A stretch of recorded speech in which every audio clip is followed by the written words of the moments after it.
अयोध्या की ये दिवाली और भी अधिक महत्वपूर्ण और प्रासंगिक हुई है। 500 साल बाद भगवान श्री राम लला जब अपने महल में विराजित हुए हैं, उसके बाद आज इस पहली दिवाली में दीपोत्सव के कार्यक्रम में मंच पर उपस्थित उत्तर प्रदेश के यशस्वी मुख्यमंत्री, जिनके नेतृत्व में इस उत्तर प्रदेश में न केवल अनुशासन का राज्य स्थापित हुआ, अपितु सुशासन के साथ साथ उत्तर प्रदेश ने विकास की एक नई गति और प्रगति की एक नई पटकथा लिखी है। ऐसे सम्माननीय योगी आदित्यनाथ जी, मंच पर उपस्थित माननीय उप मुख्यमंत्री श्री ब्रिजेश पाठक जी, मंच पर उपस्थित माननीय प्रभारी मंत्री कृषि मंत्री आदरणीय श्री सूर्य प्रताप शाही जी, पर्यटन और संस्कृति और टूरिज्म के मंत्री आदरणीय श्री जयवीर सिंह जी, जल शक्ति मंत्री आदरणीय श्री स्वतंत्र देव सिंह जी, मंच पर उपस्थित आदरणीय मंत्री श्री सतीश चंद्र शर्मा जी, सभी सम्मानित जनप्रतिनिधिगण और भगवा का वेश धारण करके इस धर्म की ध्वजा को अक्षुण्ण बनाए रखने के लिए, इस सनातन के ध्वज को हमेशा बुलंद रखने के लिए, सनातन रूपी गंगा रूपी सरिता को सदैव प्रवाहमान करने के लिए भगवान का वेश धारण करके अपने जीवन को समर्पित करने वाले जगत गुरु रामानुजाचार्य जी, महंत श्री कमल नयन दास जी महाराज, महंत श्री राजकुमार दास जी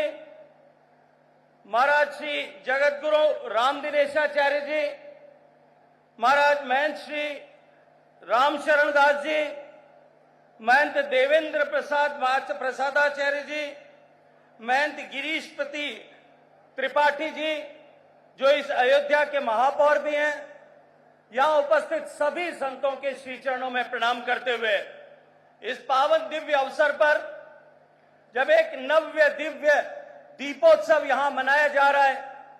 और उत्तर प्रदेश शासन के लगातार इस 8वें दीपोत्सव के संस्करण में माननीय योगी जी के नेतृत्व में नित नई एक परिभाषा गढ़ी जा रही है, एक नया रिकॉर्ड बनाया जा रहा है। ऐसे दीपोत्सव में उपस्थित सभी संतों के श्री चरणों में प्रणाम करते हुए मैं आप सबको भी माननीय मोदी जी की तरफ से आप सबको बधाई देता हूं, दीपावली पर आप सबका अभिनंदन करता हूं। मित्रों, 500 साल पहले जब राम मंदिर को बाबर के सेनापति मीर बाकी ने ध्वस्त किया था, उससे पहले 2000 साल का लिखित इतिहास इस भारत का, भारत की संस्कृति, भारत की महान सभ्यता, भारत का ऐश्वर्य, भारत की बौद्धिक संपदा,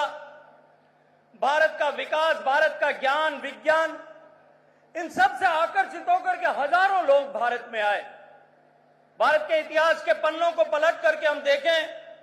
अनेक लोगों ने भारत में आकर के कुछ जानने की, कुछ पहचानने की, कुछ खोजने की उत्कंठा से भारत में प्रवास किए। देश के अनेक हिस्सों में इस तरह से दुनिया भर से आने वाले भारत को जानने के लिए आने वाले लोगों के पदचिन्ह मिलते हैं, लेकिन कालांतर में कुछ ने ईर्ष्यावश, कुछ ने डाहवश, कुछ ने भारत की इस बौद्धिक संपदा को नष्ट करने और साथ ही कुछ लोगों ने भारत की इस धन संपदा को लूटने के लिए अनेक आक्रमण किए।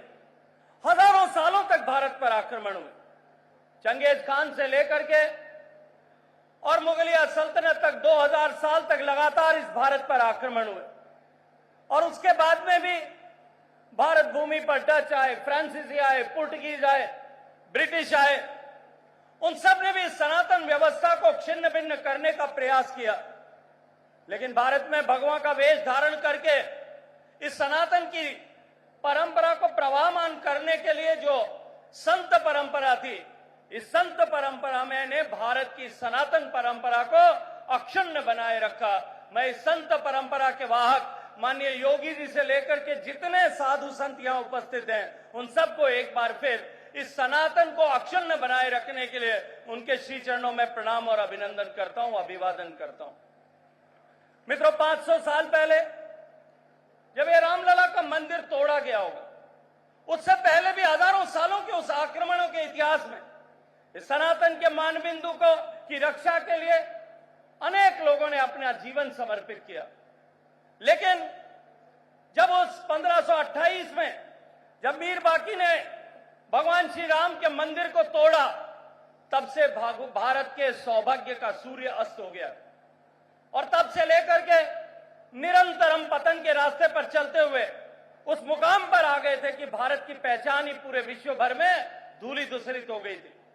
लेकिन सौभाग्य का सूर्य फिर उदय हुआ है। भगवान श्री राम के मंदिर पर जिस दिन प्राण प्रतिष्ठा के बाद में ध्वजारोहण हुआ और भगवान राम के मंदिर में उस ध्वजा के चढ़ने के साथ ही भारत के सौभाग्य का सूर्य पुनः उदय हो गया है। आज भारत की पहचान पिछले 10 वर्षों में माननीय मोदी जी के नेतृत्व में काम करने वाली सरकार के चलते, उन प्रयासों के चलते भारत की पहचान पूरे विश्व भर में बदली है। दुनिया का भारत की तरफ देखने का नजरिया बदला है। भारत ने जिस गति के साथ प्रगति की है, पूरा विश्व विस्मित दृष्टि से भारत की तरफ देख रहा है। भारत के ज्ञान की, भारत की ज्ञान परंपराओं की, भारत की संस्कृत की, भारत के योग की, भारत के आयुर्वेद की, भारत की गौ माता की, भारत की चिकित्सा पद्धति, आयुष पद्धति की, भारत के विज्ञान की, भारत के दर्शन की, भारत की संस्कृति की और भारत के सांस्कृतिक परंपराओं के हर एक अंग और उपांग की जो पूरी दुनिया में आज महत्वपूर्ण स्थापित हो रही। ये भगवान श्री राम के मंदिर के स्थापना के बाद जब भारत के सौभाग्य का सूर्य वापस उदित हो रहा है, मित्रों, हम सौभाग्यशाली हैं कि हम उस संकल्प के साथ में माननीय प्रधानमंत्री मोदी जी के नेतृत्व में देश को विकसित बनाने की दिशा में आगे बढ़ रहे हैं। यह आज का दीपोत्सव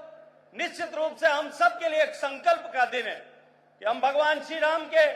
उस सुशासन को वापस स्थापित करेंगे, भगवान श्री राम के आदर्शों का शासन स्थापित करके इस देश को विश्व का सबसे शक्तिशाली, संपन्न और सामर्थ्यशाली देश बनाएंगे। लेकिन भारत की शक्ति, भारत का सामर्थ्यवान होना,